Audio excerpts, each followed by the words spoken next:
finalmente podemos empezar a ver la base del cristianismo, el aspecto fundamental del cristianismo, que es la resurrección de Jesús. No podemos ir en el orden opuesto porque si no vamos a tener problemas, porque la resurrección de Jesús es un milagro. Pero si una persona no acepta que milagros pueden pasar, que Dios puede intervenir en el mundo, no podemos esperar que esa persona acepte la resurrección de Jesús, porque sería un milagro, sería una intervención de Dios.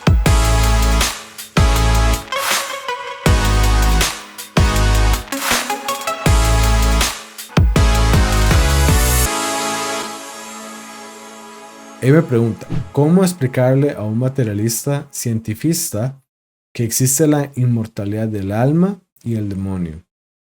Vamos a ver, en esto es muy importante entender el método apologético que nosotros usamos. Yo creo que es incorrecto no explicar la creencia de acuerdo a un sentido lógico, y me voy a explicar. Nosotros como cristianos creemos en la Biblia, y la razón por la que confiamos en la Biblia es porque creemos en Dios. Es decir, nosotros creemos en la palabra de Dios porque creemos que Dios existe. Pero una persona no va a creer en la Biblia, una persona no va a creer en la palabra de Dios si no cree que Dios existe. No tiene sentido. Igualmente, una persona no va a creer que Dios pueda intervenir en el mundo y pueda hacer un milagro si para empezar no hay un Dios. Entonces debemos empezar a construir un edificio, si se quiere, a poner un bloque sobre otro de la forma correcta en que van. Nuestros pensamientos deben describir la realidad correctamente tal como es. Ese debe ser el fundamento. Luego debemos ir a la existencia de la verdad, porque si no hay verdad, simplemente no hay verdad sobre cualquier cosa. Debemos aceptar la existencia de la verdad. Luego nos podemos preguntar si es verdad que Dios existe o no. Al concluir que Dios existe, el siguiente paso es ver si Dios puede intervenir en el mundo, si los milagros son posibles.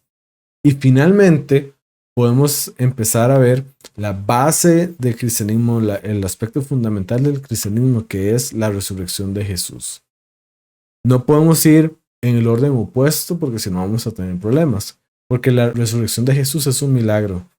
Pero si una persona no acepta que milagros pueden pasar, que Dios puede intervenir en el mundo, no podemos esperar que esa persona acepte la resurrección de Jesús porque sería un milagro, sería una intervención de Dios. Una vez que tenemos el fundamento de que vamos a describir la realidad, vamos a escribir lo que es real con nuestra mente, que nuestras creencias, nuestros pensamientos describan la realidad. Aceptamos la verdad, aceptamos que Dios existe, vemos que Dios puede intervenir en el mundo y que Jesús resucitó. Es entonces cuando ya nos podemos empezar a preguntar y podemos empezar también a concluir de que Jesús resucitó para mostrar que Él era Dios, y como es Dios, Él no miente y también tiene el suficiente poder para transmitirnos la información que Él quiera, y como Dios es sumamente sabio, nos va a transmitir información que nosotros más necesitamos, y por eso es que nosotros confiamos en la Biblia.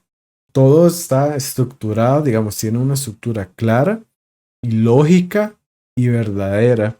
Y al final, como nosotros podemos confiar en la Biblia, podemos confiar en lo que la Biblia nos enseña, y parte de lo que nos enseña es la respuesta a esa pregunta de que existe la inmortalidad del alma y que existe Satanás, que existen los demonios y demás.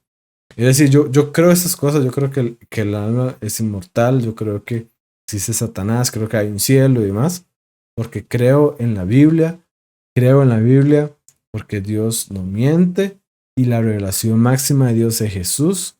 Creo en eso porque los milagros son posibles, porque justamente Dios existe, y eso está fundamentado también en la existencia de la verdad, cuidando que todas esas cosas describan la realidad tal como es. La forma correcta en concreto de explicarle a un materialista, a un cientificista, que la inmortalidad y el demonio existen, según mi perspectiva, es primero ayudar a esta persona a que deje su convicción materialista y cientificista, porque no es la convicción correcta. Vivimos en un mundo donde Dios existe, donde hay algo más allá de lo natural, donde hay algo más allá de lo material.